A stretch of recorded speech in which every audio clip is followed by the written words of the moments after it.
and welcome to News at 9. First, the highlights. Lagos State government charges residents to maintain clean environment during Salah celebration. President Tinubu approves tertiary institutions governing bodies. And on the foreign scene, Niger presidents topple in court losses immunity. And in sport, Super Falcons maintain 36th position in latest FIFA ranking. Now the news in details. I am Timmy Dayo Anthony. The Lagos State government has appealed to residents to continue to maintain a cleaner environment as it celebrates the Eid-el-Kabir this weekend. A statement signed by the Commissioner for Environment and Water Resources, Tukumbo Wahab, reiterated Lagosians to make the protection of the environment a priority during and after the Salah celebration. Wahab, while wishing all Muslims a happy Salah celebration, urged residents to respect the environment, bearing in mind that a lot of waste will be generated during the period and must be disposed properly after bagging and placement as designated point for pickup by PSP operators. He said the present administration is at the forefront of continuous campaign for healthier, safer and cleaner and flood-free environment, encouraging residents to desist from the acts that could be negative impact on the environment. The Commissioner recommended Lagosians that the law against the street trading is still in force, stressing that the state government will not tolerate any form of street trading, which include the display of ramps on major highways, road medians, walkways, laybys, gardens and parks across the state. He said that while this is unusual for traders to take advantage of the season to mark and sell ramps, this must be done in designated markets without defacing the state's or creating traffic bottleneck. The Lagos State Consumer Protection Agency, LASCOPA, has highlighted the increasing sophistication of cyber threats and called for innovative solution to protect and enhance consumers' confidence in bank transactions.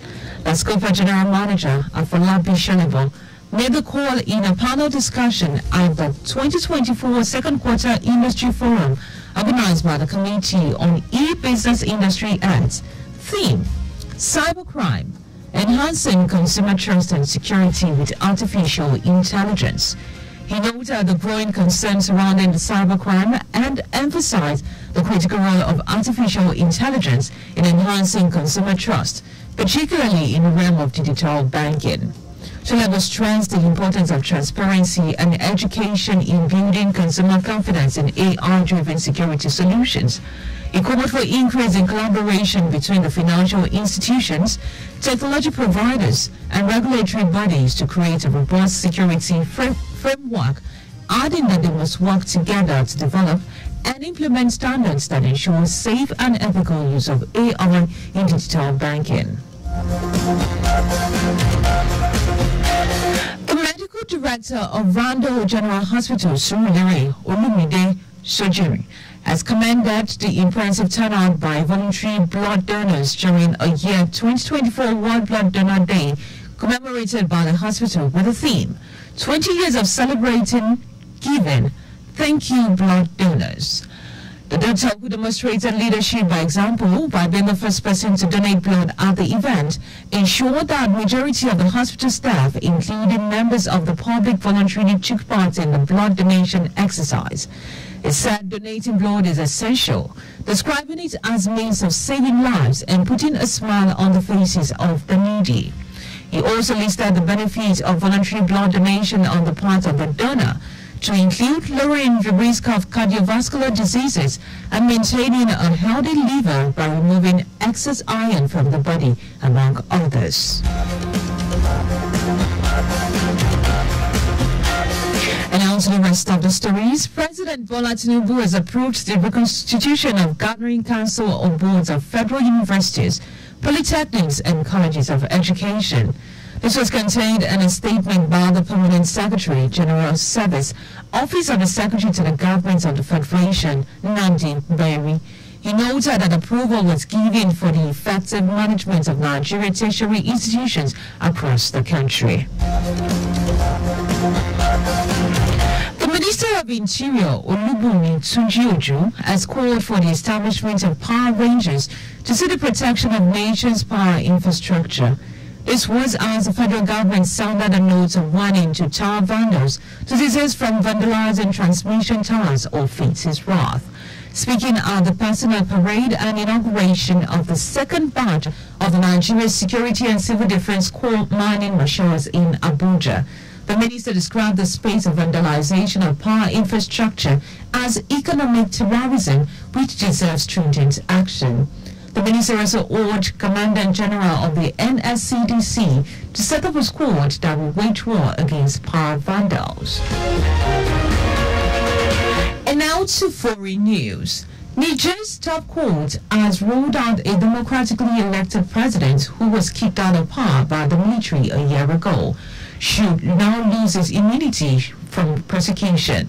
That decision by the newly created body clears the way for Mohamed Bazoum, 64, to be tried by military court. He and his wife Adiza have been detained in the President's Palace without a telephone since the coup last July. Since then, Niger's new military leaders have brought in drastic policy changes, including severing defense and diplomatic ties with former colonial power friends and pivoting towards Russia. The ruling junta in the capital, Niamey, has been legally empowered to prosecute him on the charges of treason, undermining national security and financing terrorism. Bazoum's lawyer have called the process a travesty and withdrew from hearing last week. And now to sports. The Super Falcons of Nigeria still remains #1 in Africa and 36th in the world, according to the latest FIFA's Women World Ranking. The 9-time Women's African Cup of Nations champion Group C opponent in the football event at the Summer's Olympic Games in Paris, Spain maintained first place while Japan is placed 7th in the world. Brazil, who are also in the same group with Falcons at the Olympic Games, moved up on the spot to the 9th position. Africa's other representative at the Olympic Games, Zambia, now occupies 64th place. The last time the Falcons enjoyed a massive leap in the ranking was in August 2023, when the team moved up 8 places from 40th to 32nd. The impressive movement in the ranking was due to the team's impressive showing at the 2023 FIFA World Cup in Australia and New Zealand. Meanwhile, next FIFA Women's World Ranking will be published on the 16th of August 2024. Just before we go, always slow down at road junctions, intersections and pedestrian crossing. You can follow us and like all of our social media platforms. X, Traffic Radio 961. Facebook, Lagos Traffic Radio 961 FM. And on Instagram, Lagos Traffic Radio 961. Subscribe and watch the news and programs live on YouTube at Traffic Radio 961. You can also visit our website at trafficradio961.ng. Did you know that the Sanwo-Olu administration upgraded 2 higher institutions to universities? You can get more details on Lagos State Government's website. To end the news, here are the highlights of the major stories. The Lagos State Government has appealed to residents to continue to maintain a cleaner environment as they celebrate the Eid al-Kabir this weekend. President Bola Tinubu has approved the reconstitution of Governing Council and boards of federal universities, polytechnics and colleges of education.